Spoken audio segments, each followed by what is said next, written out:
I think probably one of the main issues that people wrestle with is the reality of God.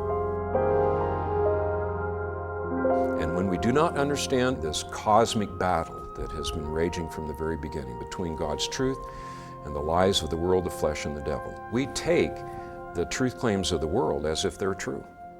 And when we live according to the lies and the illusions of the world, then we suffer deeply. The single most important question any human being can ask is the question, what is truth?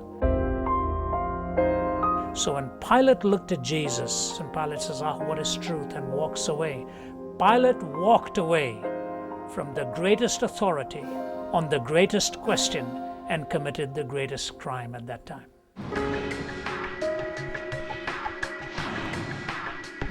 What a question, what is truth?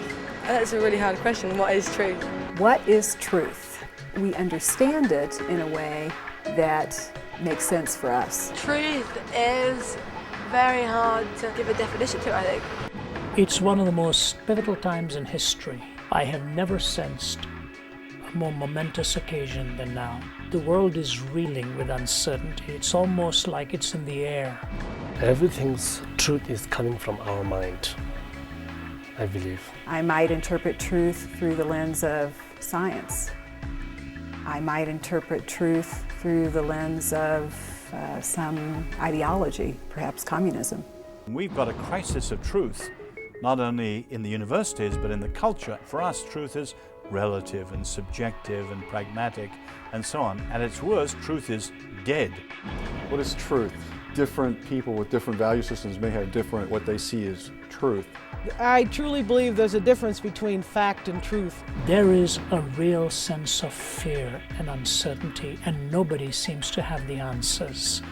Truth is hard to define because everybody sees things in different ways. So. I have a bit of the truth, you have a bit of the truth. Truth is everything's coming from our inside. That's truth never coming from the outside.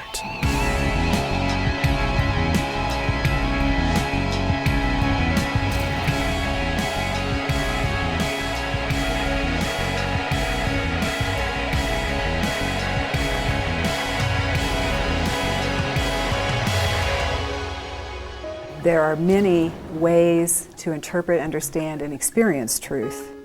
It's relative. The need is great. We are seeing more and more the body of Christ conforming to the world. Our divorce rates are not that much different.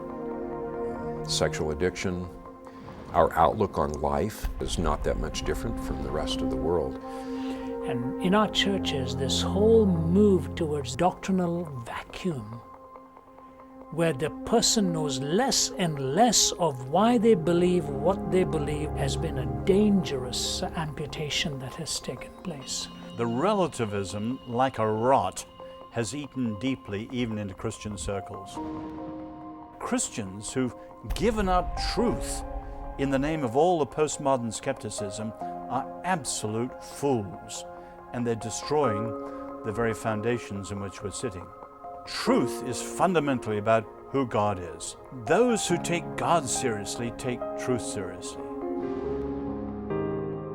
One of the things we're going to do is to confront students with whether or not they really live as if the truth claims that God has given to us are really real. It is a long time coming, a project such as the Truth Project.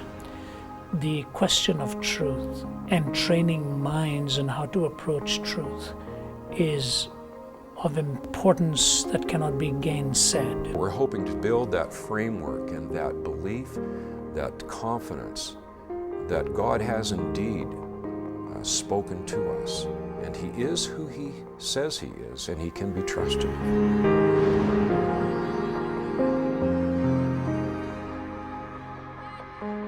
When an individual begins to understand that we're not left to just flounder around on our own, but there are truth claims of God that deal with every area of life, and that they can be trusted, whether we're talking about sociology, we're talking about anthropology, we're talking about science or history, law or politics, economics, it does not matter. You can trust that God has given to us the framework of truth from which we can stand upon and live. God is saying, be transformed by the renewing of your mind. I am convinced that that is exactly what truly transforms people. And you will find it to be one of the most glorious moments in your life. There isn't anything that is more thrilling to me than to see an individual when all of a sudden their eyes light up and they begin to understand who God really is and what it means to really believe that He not only really is, but what He has said and the promises of God are really true. It's to see them so hunger for who God is that they themselves, as 1 Corinthians says, become transformed, metamorphed into the very image of Christ. And that means that when God weeps, we weep. That which He calls evil, we see as evil. What He sees as glorious and good, we see as glorious and good.